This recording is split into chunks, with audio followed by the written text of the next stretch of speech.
रिद्धि 12 साल की थी। उसका इस दुनिया में अपनी दादी माँ के सिवाय और कोई नहीं था।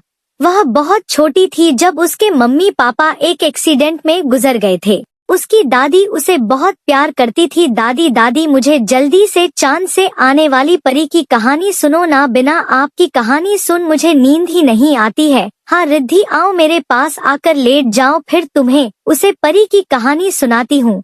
प्रीति की दादी उसे बचपन से चांद पर रहने वाली परी की कहानी सुनाया करती थी। बेटी को कहानी सुनते सुनते यह यकीन हो गया था कि चांद पर सच में कोई परी रहती है। एक दिन सुबह सुबह रिद्धि जब स्कूल के लिए तैयार हो रही थी तब वह अपनी दादी से कहती है, दादी और कब तक मुझे आप केवल परी की कहानी सुनाएंगे? मुझे अब उस परी से मिलना है, मैं भी उससे दोस्ती करना चाहती हूँ। आप ही ने तो बताया है कि यह बच्चों से बहुत प्यार करती है। अरे हाँ बेटा, लेकिन वह परी ऐसे ही नहीं आती, वह तुमसे मिलने किसी बहुत खास दिन आएगी। तब तक तुम्हें एक अच्छी बच्ची बनकर रहना होगा, टाइम पर स्कूल जाना होगा, रोज दूध पीना होगा और हरी सब्जियां भी तो खानी पड़ेगी। ओ ठीक है दादी माँ, यह सब करूँगी, पर मुझे देर हो रही है, मैं स्कूल के लिए निकलती हूँ। ऐसे में कुछ दिन बीत जाते हैं। रिद्धि के स्कूल के रास्ते में एक बड़ा सा पेड़ था जिस पर एक चुड़ैल रहा करती थी। एक दिन चुड़ैल पेड़ पर बैठी हुई थी और रिद्धि अपनी सहेली मधु के साथ पेड़ के नीचे आकर बैठ गई। प्रीति मुझे तो लगता है तुम्हारी दादी तो मैं बेवकूफ बना रही है। ऐसी कोई परी नहीं होती जो चांद पर रहती है और तुमसे मिलने आए। नहीं नहीं, मेरी दादी कभी झूठ नहीं बोलती, मुझे पक्का यकीन है कि परी सचमुच में होती है और देखना एक न एक दिन वह मुझसे मिलने जरूर आएगी। चुड़ैल रिद्धि की बातें बड़ी ध्यान से सुनती है। थोड़ी देर में रिद्धि और उसकी सहेली वहाँ से चले गए। तो इस लड़की को चांद में रहने वाली परी से मिलना है, ठीक है, मैं इसे परी से जरूर मिलवा दूंगी। कुछ दिन बीत गए और एक दिन रिद्धि को स्कूल से वापस लौटने में काफी देर हो गई। अरे आज तो बहुत देर हो गई, अंधेरा भी होने वाला है, जल्दी से घर चलती हूँ वरना दादी डांट देगी।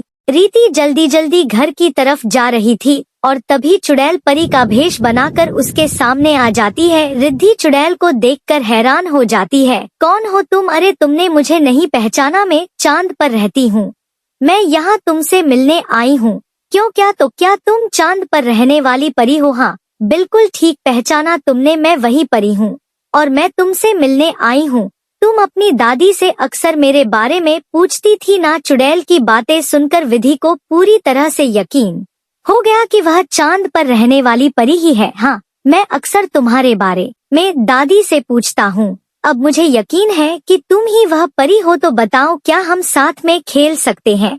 अरे नहीं, अभी हम खेल नहीं सकते क्योंकि अभी मुझे जल्द घर जाना होगा, दादी मेरा इंतजार कर रही होगी और आज मुझे देर भी बहुत हो गई है। अच्छा कोई बात नहीं, मैं तुम्हारे इंतजार करूंगी, तुम मुझे कल आकर मिलना। इतना कहकर रिद्धि वहां से चली जाती है। रिद्धि के जाते ही चुड़ैल वापस में अपनी असली रूप में आ जाती है।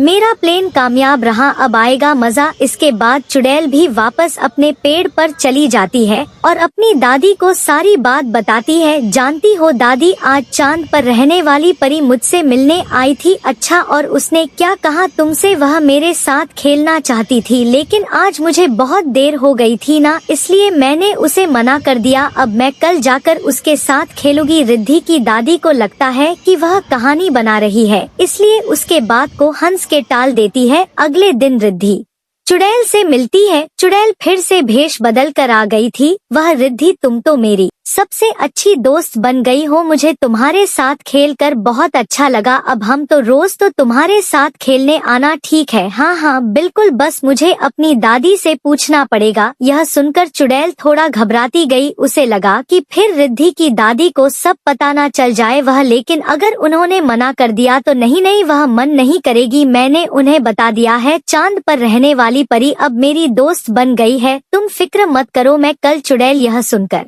एकदम टेंशन फ्री हो गई और उसे यकीन हो गया था कि अब रिद्धि उसकी जाल में पूरी तरह से फंस चुकी है। एक दिन रिद्धि चुड़ैल से मिलने आई। रिद्धि तुम तो जानती हो ना, इतनी दूर चांद से तुमने मिलने आई हो, पर क्या तुम मेरे साथ वहाँ नहीं जाना चाहोगी? एक बार हम, क्या मतलब चांद पर? सच में तुम मुझे वहाँ ले जा सकती हो क्या परी? हाँ बिल्कुल, तो कल तुम समय पर यहाँ इसी पेड़ के नीचे पहुँच जाना। रिद्धि ठीक है ना? अगर तुमने थोड़ी सी देर की तुम्हें चली जाऊंगी। अच्छा ठीक है, तो मैं अपनी दादी से पूछ कर आता हूँ, कल साथ चलेंगे चांद पर। इतना कहकर रिद्धि अपने घर चली जाती है। रिद्धि घर पहुंचते ही अपनी दादी से पूछने लगती है, दादी दादी मेरी दोस्त कल मुझे अपने साथ चांद पर घूमने ले जाना चाहती है, क्या मैं उसके साथ जाऊं? कौन? वही चांद पर रहने वाली परी, वही तो मैं जाऊं?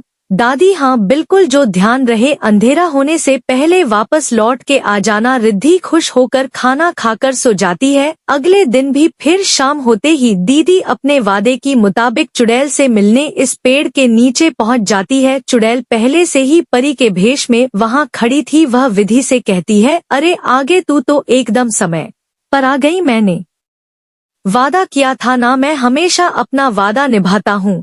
क्यों नहीं, यह चल तो बहुत अच्छी बात है, और फिर चलते हैं।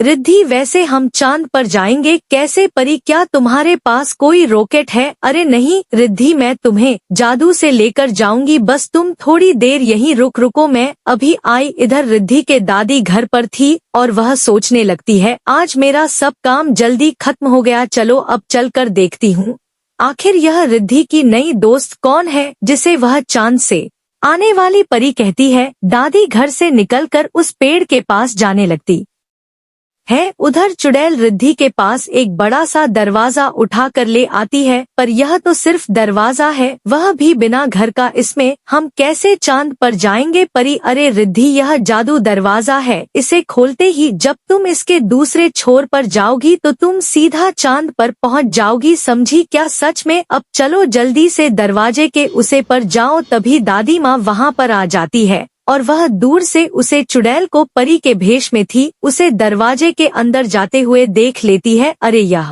रिद्धि कहाँ जा रही है? यह तो कोई दरवाजा लग रहा है, और इसके साथ कौन है? यह तो कोई अजीब सी परी लग रही है, लेकिन ऐसा कैसे हो सकता है? यह कहीं मेरी बच्ची को बेवकूफ बनाकर तो नहीं ले जा रही? मुझे जल्दी से उसे बचाना होगा। दादी अब तक दरवाजे तक पहुंचती, तब तक वीडियो और चुड़ैल दोनों अंदर जाती है और दरवाजा बंद हो जाता है। वह दोनों गए तो इसी दरवाजे के अंदर थे, पर इसके पीछे तो कुछ भी नहीं है। यह भगवान, यह सब आखिर क्या हो रहा है? मुझे मेरी बच्ची को बचाना होगा। दादी अंदर जाती है और अंदर पहुंचकर वह चौंक जाती है।